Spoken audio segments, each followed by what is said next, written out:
What can be said about quiche that hasn't already been said? Yeah, real men eat quiche. But this quiche is so versatile that it's good for any flavor. What I've added here is 1.5 onions. These are the sweet variety. I would recommend any kind of sweet, Vidalia or yellow. Not white or anything that's super strong as it'll be overpowering. This is deli ham that was sliced and it's smoked flavored. You can get sweet, you can get smoked. Again, it just depends on your taste. That's the beauty of quiche. So I'm going to cube this up and get it ready for the skillet. Now my onions that I am cooking, you can cook them all the way till they caramelize, or you can cook them till they're translucent. Now if you are looking for the exact measurements of everything, a good place to look is in my cookbook, Jimmy Dick's International Eats, Nothing But International Eats. It is available on Amazon. And quiche recipes, there's 2 of them, quiche and quiche Lorraine, on pages 42 and 43. They have all the ingredients, all of the directions that you need. So now that my onions have been cooking, I'm going to put the ham in, and I'm going to start it cooking too. What's great is if you can get the ham just to crisp up a little bit along with those onions. Super good. And look at that marvelous skillet control I had there. Wow, it's almost like I'm a chef.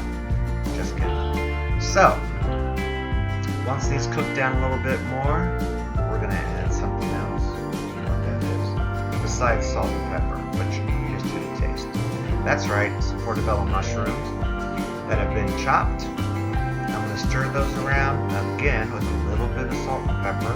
Then I'm going to add another tablespoon of butter, because mushrooms, they are very absorbent. They absorb everything in the skillet. The skillet's a little dry, so I don't want dry food. That's not what I'm about. So anyway, put that in there, let it melt, cook them until everything just looks really good and done to you. This is store-bought pie crust. You can see I pricked it with a fork. And now you can add cheese to this. You can use Gruyere, you can use Swiss. Today I don't have Gruyere, but I do have Colby Jack. So I'm going to put some of that in there. Any cheese is good in quiche. And I also do have some Swiss. So I'm going to grate some of that up and put it in there, as much or as little as you want. It all depends on you. If you're lactose tolerant, I wouldn't recommend it. Use it a lot anyway. So now everything's good and cooked. So I'm going to gently put it in there. And I found that after you get like 3 or 4 scoops in there, then you get the attitude of, you know what, screw this, dump it all in. There you go. It all fits. So then you're just going to, once you get it all in there, that last little piece of ham always wants to hang onto the pan. Spread it out until it's an even layer. And then we're going to add our egg mixture. Again, you can find the ingredients for the egg mixture in my cookbook. There'll be a link in the comments section below. Now, depending on the kind of quiche you have, you want to slowly pour this in so that you don't move all of your ingredients around. If you flood it too fast, it could shift everything and set off your layers, especially when you're doing like quiche Lorraine that has spinach in it. Once we get all this in here, we're going to top it with some cheese.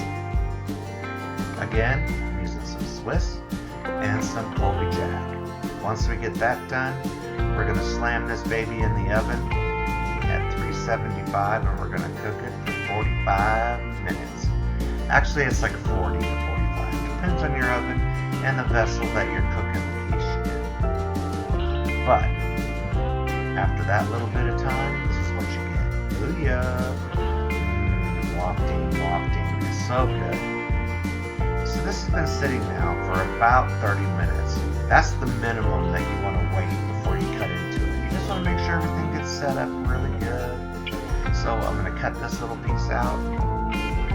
And I'm going to cut out one more piece, because that next piece will be more photograph worthy, but doesn't that look tasty? Is your mouth watering yet? I'm telling you right now, this will feed a good sized family. It's very inexpensive. Tell the kids they're having pie. Booyah. So anyway, here we go. put this out there, and then I'm going to set it in the morning sun so that you can see what the brightness of the sun can do for it. Hey, if you like this video, and here comes the sun now, boom, please give me a thumbs up. Consider subscribing. Have a great day.